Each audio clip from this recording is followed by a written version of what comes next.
Hi, my name is Allison Smith, and I'm the founder of the Triple H Miniature Horse Rescue in Mandan, North Dakota. I'm here to talk to you today about horse slaughter.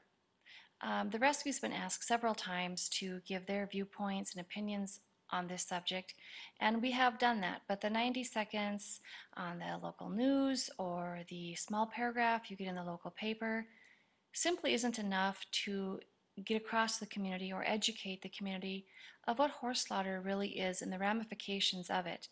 Um, I'd like to express again that these are just the rescue's opinions and viewpoints, our opinions and viewpoints, but there are things that are rarely said that need to be said so that people understand exactly what it's all about.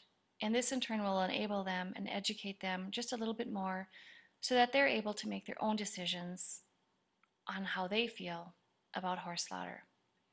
North Dakota, where I'm from, recently in this last legislative session passed House Bill 1496, which was a feasibility study for a slaughterhouse, which is the first step to horse slaughter. It went virtually uncontested and had little support against it.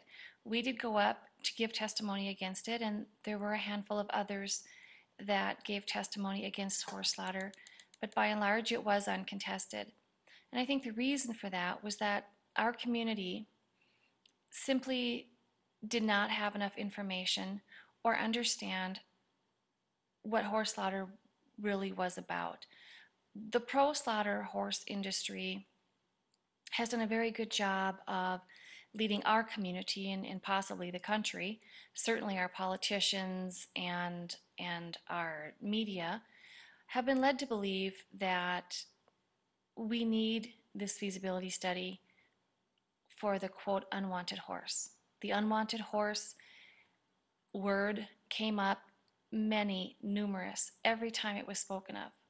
But when it got down to brass tacks and we were really discussing if and when we needed horse slaughter, it was funny that the horse and the unwanted horse were rarely mentioned. Money, jobs, places to dispose of horses, those were all mentioned, but the unwanted horse was not mentioned. The unwanted horse is simply a horse that, exactly that, is unwanted, whether it's because it's lame, it's old, it can't be taken care of anymore. There's a variety of reasons why you might have an unwanted horse. However, it's not a new problem as proposed. It was very easy to cause a snowball effect in the media and lead people to believe that this is a new problem and it's overwhelming and that horses are roaming the streets,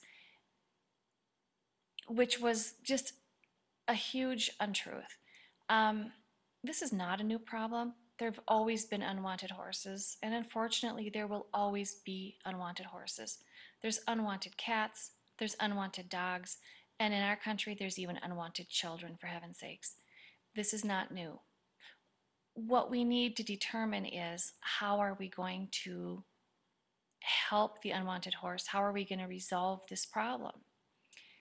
The only way to resolve this problem is not to have a disposal ground or a disposal site for it, which will do nothing to stop more breeding of unwanted horses, more overbreeding of unwanted horses, and supplying a place to dispose of any type of horse. Most horses that go to slaughter are under the age of 5.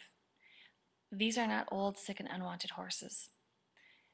Horse meat, which is sold to European markets, because we don't eat horse meat in America, horse meat is sold by the pound. Nobody wants to buy an old or a sick horse. It simply won't bring in any money.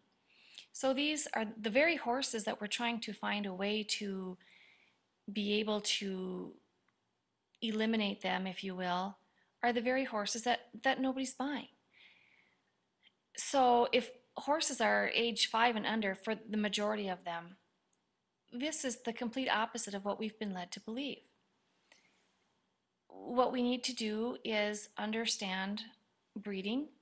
We're not against breeding by any means, and North Dakota has some wonderful breeders, and I have many friends that are breeders, and breeders are vital to the well-being of the horse and making a better horse. And we need our breeders. What we don't need is backyard breeding, negligent breeding, and overbreeding. Not all breeders are overbreeding, but what we do have to remember is breeding is a business. Just like wherever you work at a business, horse breeding is a business. And when the demand is down, the supply must also be limited. With the economy the way it is, there's no way that we can continue to breed as many horses as we have in the past and expect them to be sold. People simply don't have the money to buy the horse or care for the horse. So if we offer instant disposal over here at the slaughterhouse, not only can you breed as many horses as you want, irresponsibly or otherwise, you can get paid to do it over here. So this isn't going to help decrease unwanted horses. In my opinion, it will certainly increase unwanted horses because now you can breed horses and get paid to do it with no regard for anything. You don't have to do anything but get them to the sales ring or to the slaughterhouse. This to me is not a good option and certainly doesn't make very good business sense. Um, a lot of people also don't understand that these horse slaughter plants are foreign owned. So the money that they make is not usually spent in your community. It is not providing jobs for your community because by and large they bring in their own employees. And the money that the plant makes is shipped out of the country right along with the meat. So the glamour so far is not shining through for me. There's no jobs, there's no economics behind this. It's simply a place to dump your horses and continue to breed horses and get paid for that.